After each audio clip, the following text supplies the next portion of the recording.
Welcome to Chapter and Verse.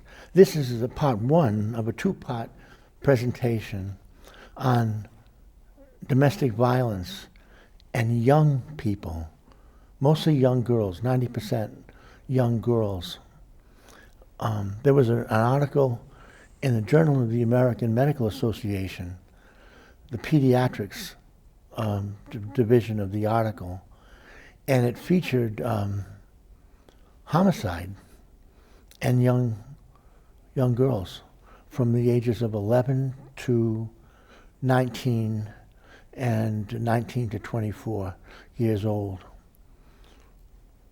Some of the article in the journal said that this is a widespread problem which gets our attention. Let's introduce you to two guests from the Rhode Island Coalition Against Domestic Violence. Introduce yourself, Krista. And Hi, I'm Krista D'Amico. I work at the Rhode Island Coalition Against Domestic Violence as the Director of Prevention. And Neyda? I'm Neyda DeJesus, and I am the Director of Prevention at the Women's Resource Center, and I oversee the Newport Health Equity Zone project. You've been at the coalition for 8 years now. Yes. How about you? Almost 7. 7. At the Women's Resource Center, yes. What has your experience with the Rhode Island Coalition Against Domestic Violence been like? Do you come in contact with victims? Yes, that's part of my job, is to work closely with domestic violence victims and survivors.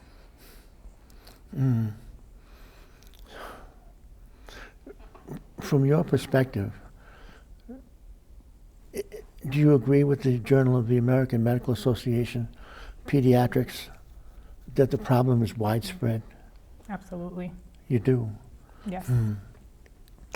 We don't seem to hear much about this.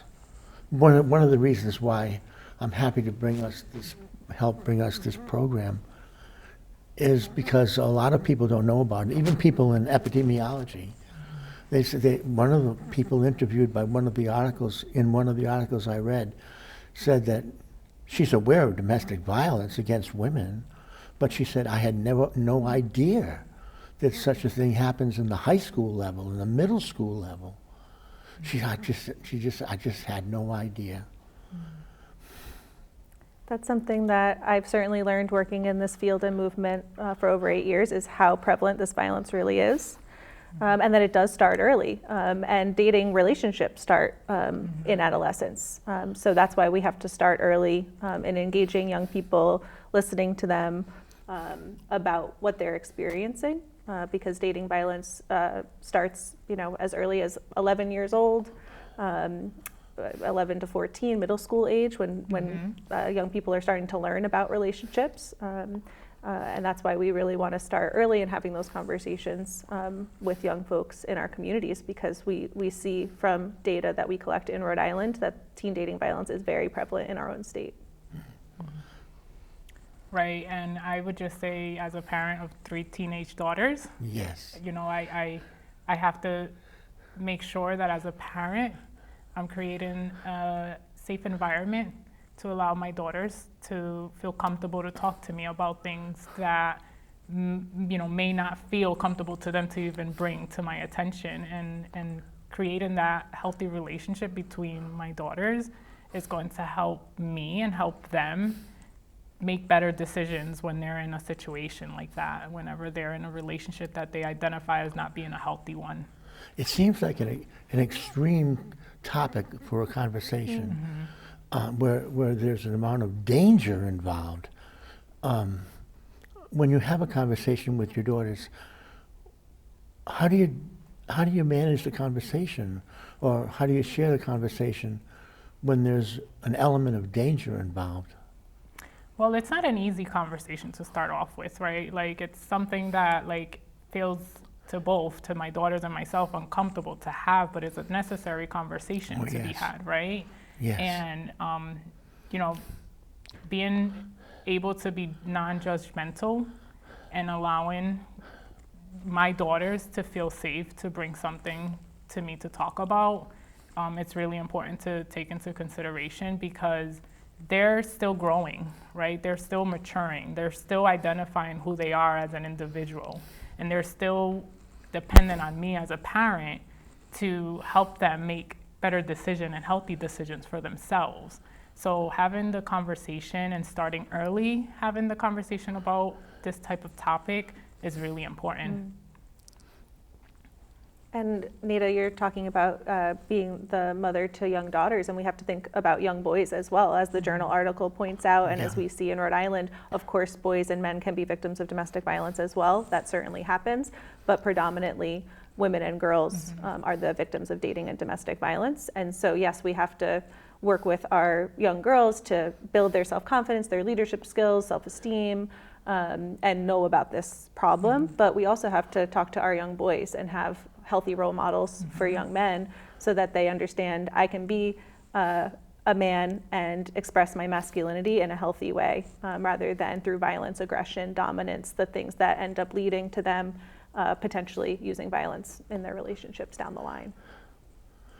Paul, in one of the letters in the New Testament, said that, talked about the power of sexuality.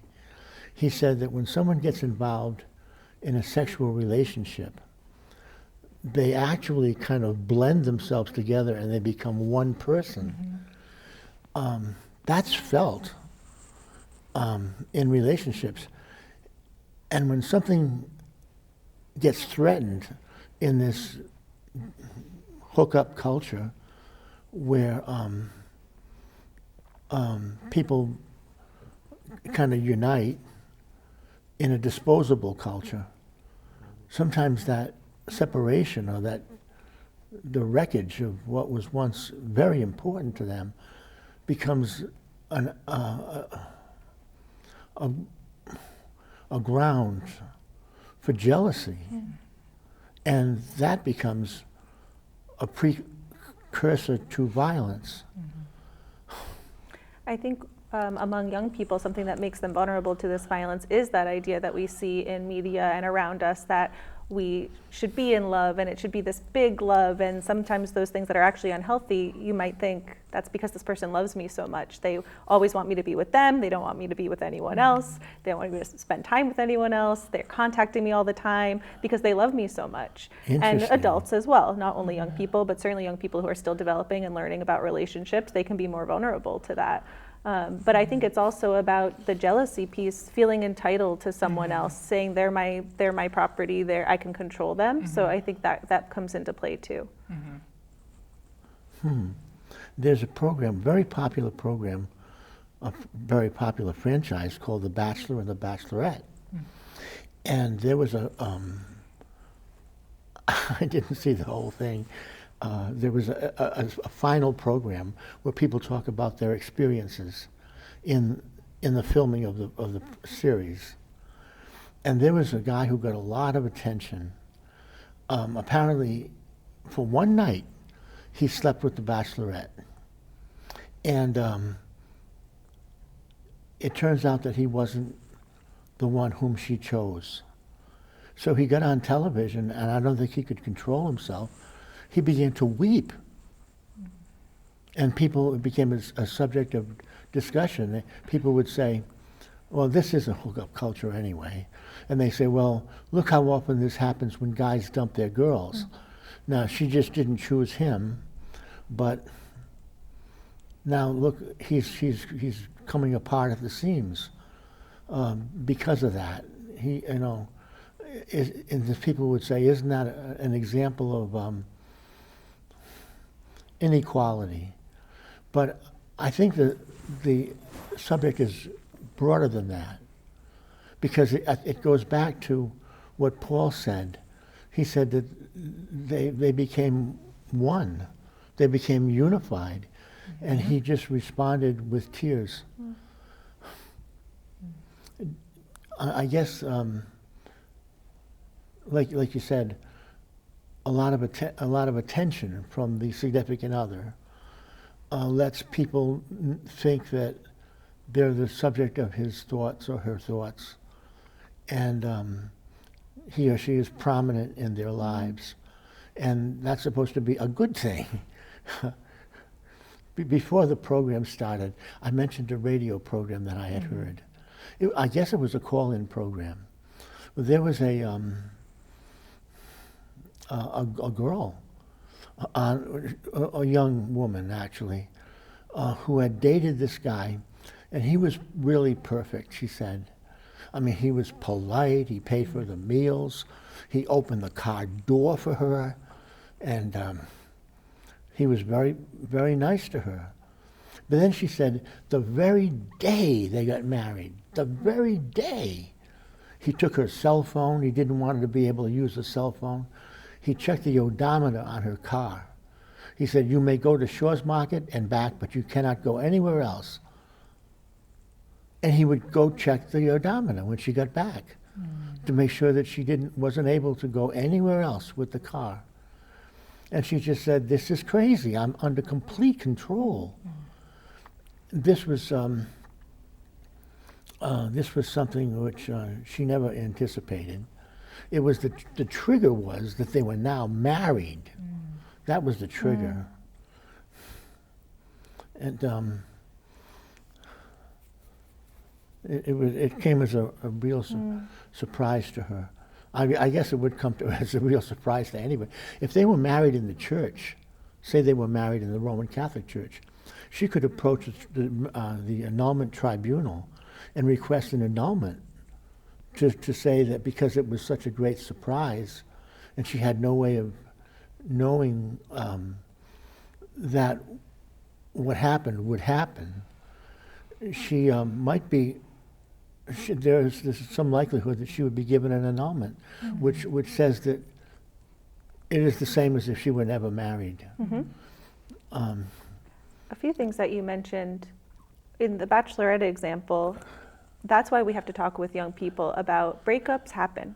Yes. They're part of life. They How do we are. deal with them? How do we respond? How do we work Right. through those emotions and that pain, that jealousy? We have to have those conversations. Even as adults, we need to work on ourselves in that way. So imagine young people who are still new to relationships. So we really need to hold space for young people to talk about what that's like, how that feels, and how do we move forward in a healthy way and not a violent way. And the bachelor having that emotional response, I actually think that's great because we don't see men show their emotions. We don't. We don't see men cry. Men are whole human beings, just like everyone else. We need to celebrate that and allow for men to show their emotions. And it all ties to the other story that you shared because that's where abuse, that can lead to abuse. Closing off your emotions, closing off that part of yourself. The only emotion you're allowed to feel as a man is anger, or dominating someone else, right? Or you weren't given the space to talk about breakups and jealousy, and so you weren't building those skills. You weren't building that emotional intelligence. So I think it does all connect. And the story you shared about the marriage, as we spoke about when we were chatting earlier, is very common. It's common? Where abuse starts very gradually, and doesn't happen all at once. Oh. Yeah, and I would just add that I think, this is a good opportunity to highlight that the education and awareness is important, right? For folks to know what are those early signs that you should be aware of so that you're able to pick up on it in the very early stages of your relationship. And, I want to share an example because I feel like, this can help people better understand the concept. But my 18-year-old daughter gave me permission to share it. And, she was just recently in a relationship with this young man who seemed to be a very well-behaved young man, very well-liked, had a job, very kind, met him, several times, came over the house, hung out with us, and they seemed to be having fun, right? Like they're young, they're exploring them, what their relationship is and so on. And on my way to dropping off my daughter to work, she's like, Mom, I gotta talk to you. And I'm like, yeah, sure, what's up? And she says, I'm breaking up with my boyfriend. And I said, oh, okay, why is that? What happened? And she went silent. And then she said, he said something to me that I didn't like. And I said, oh, okay, do you want to share that with me? And she went silent for a second or so. And then she said, not really, I don't want to. And I said, okay, well, when you're ready, I'm here to listen and I'm here to support you through that, right? And she felt comfortable enough to say to me that, you know, he had said to her at the 3-month mark of their relationship that he's been with her for 3 months and that he wants to be sexually active and sexually involved with her. And her response was, well, that's not even a part of my thought thinking or process. I don't feel like that. I don't want to do that. I don't even want to consider that at this time. And he went on to making her feel pressured. And that made her feel very uncomfortable. And ultimately, obviously, because we have the relationship that we have together, and I'm always talking to my daughter and letting her know that she has options. And that she doesn't ever have to feel like she needs to be pressured into doing anything. And then when she does, she needs to make a decision that is going to be a healthy decision for her to make. And that was her decision, was to break off the relationship because he was being very persistent on the fact that he felt like there was a time frame on his end of demanding sex. Right? And I was so proud of my daughter, and I was so honored to have been able to be, you know, part of that important conversation, because she could have easily chosen a friend, right? To have this conversation with. And, you know, I let her know how proud I was of her, and that she made, you know, I'm glad she made the right decision, and that I'm still here to support her in any way, because I may not have all the answers either, right? And to helping her with other things that she's still feeling about what just occurred to her in this relationship.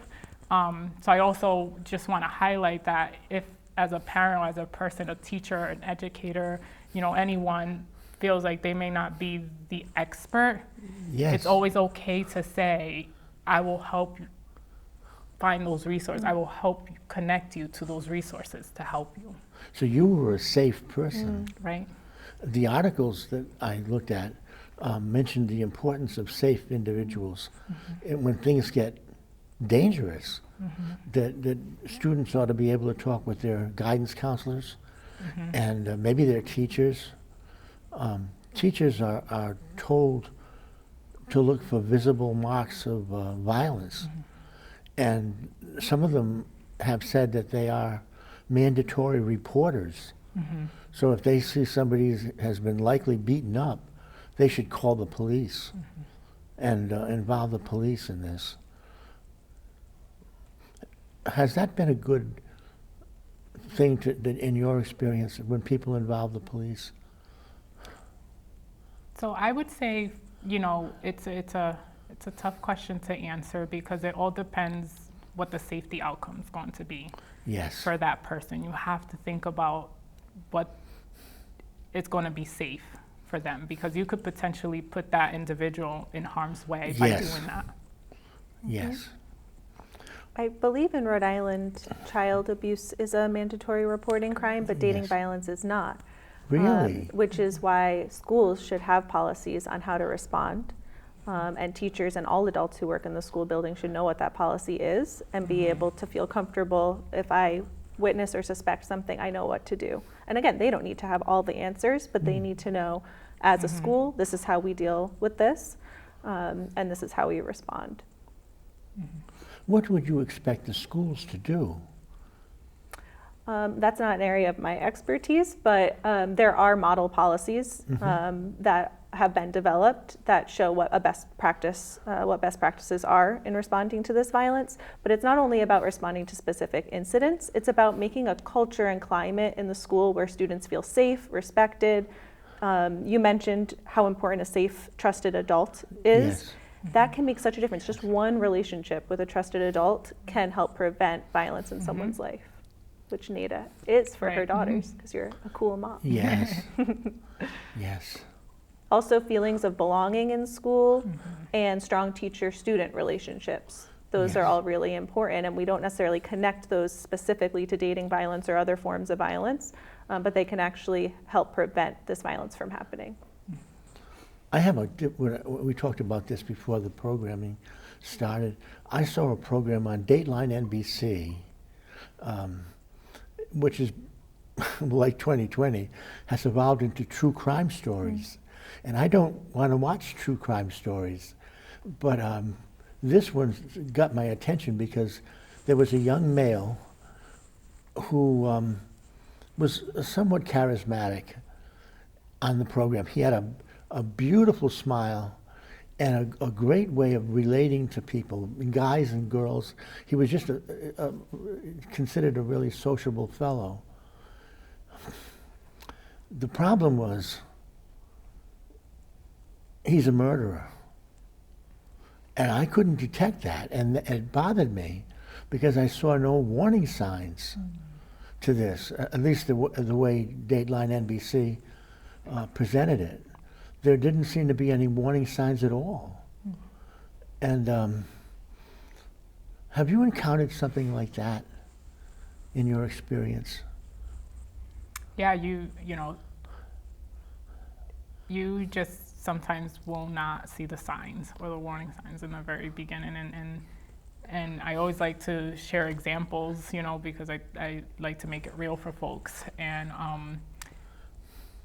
like I mentioned about my daughter's ex-boyfriend, you know, the one she was dating, and she seemed like a great guy. He didn't give me that impression that he was going to be demanding something from my daughter in that way, and sort of had a time frame and, you know, things like that. I did not get that vibe from him at all, and neither did my daughter, right? My daughter felt like she was in a pretty healthy relationship, right? And here we are 3 months later, and this is a sign, this is a red flag for her, and she was able to pick up on that very early on, right? And I think it goes back to what I said earlier, you know, education and awareness is important for us to share with the community and with teams and with everyone out there so that they're able to learn what those signs are. What are some of the signs that you just mentioned? What can you Of look dating for? violence and domestic violence, extreme jealousy, possessiveness, isolating someone from their family and friends because you want to isolate them from their social support systems because then it's easier to control that person. Yeah. Those are some of the signs. And some things to look for someone who might be a victim, because you mentioned teachers looking for physical injuries. Oftentimes there isn't physical abuse maybe at first. It could escalate to that point, but maybe it is more emotional or verbal. So you could also notice a teen withdrawing from activities, not showing up to class, their grades are slipping, they might show anxiety, depression, their appearance might change. And that could be a cause, many things could be causing that, right? But those are some signs that something's not right. This young person might be experiencing something, and I should check in with them. Of course, you give us a great example and a good example of working with your beloved daughter, and it worked out pretty well. Can you think of other people who are good resource people in a case like that, where the daughter is in an emotional upheaval, and she shouldn't be alone or isolated, going through danger? What can she do? She can talk with her parents. You know. And that might not be the first person that someone turns to, so making sure other young people can support each other, because they might go to a friend first, and so making sure that friend has some steps that they can take, or other trusted adults, a coach, a teacher, a guidance counselor, and that's why it's really important. They can also reach out to a member agency, go to our website and access our chat helpline. They may not feel comfortable picking up the phone. They might want to text an advocate or chat with an advocate. But that's why it's important to really have a village, because they might not want to reach out to an agency at first. You know, that might not be comfortable for them. So of making sure friends have resources, parents have resources. We've got a slate we put up with information. Love is Respect is a computer. I guess I hope it's interactive. But there was other things. There's something through the phone. I guess it's a helpline. In fact, you sponsor a helpline, don't you? We do. What is the number there? The number is 1-800-494-8100, It's a 24/7 helpline, and it's confidential. Advocates are, answering those calls all hours of the day and night, and then that same helpline is available through a chat feature on our website. So you'll reach that same real person in Rhode Island ready to help you, but you don't have to pick up the phone. You can do that right from the comfort of your own computer. What kind of professional expertise have the people at the helpline? Are they studied? So we have advocates that are trained to answer these calls and be able to, not every call that comes through may be a different situation, and there may be different services that they're seeking, that the callers that are calling to seek services. So they're trained to be able to walk through what resources and services are available to them when they do call. And I want to go back to what Krista was saying in terms of like what are the signs and what can individuals do to seek services. Another way that individuals can help, that if they think a friend or a family member is in an abusive or unhealthy relationship, they can reach out to them, talk to them privately, and express their concerns to them, and let them know that you're there, without judgment, and that you're there as a listening ear. And if the person feels comfortable enough, they might disclose the abuse to you.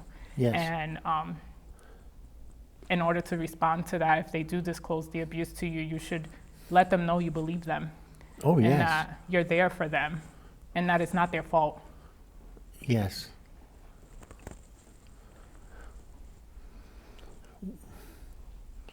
Well, we're coming to the close of this very interesting conversation. I feel that it's an honor to talk with both of you. We'll be back next week for part 2 of this program. But is there anything you'd like to add in the minute we have left? Thank you for having us. For You're very letting welcome. us, You're very share all welcome. this information with the public.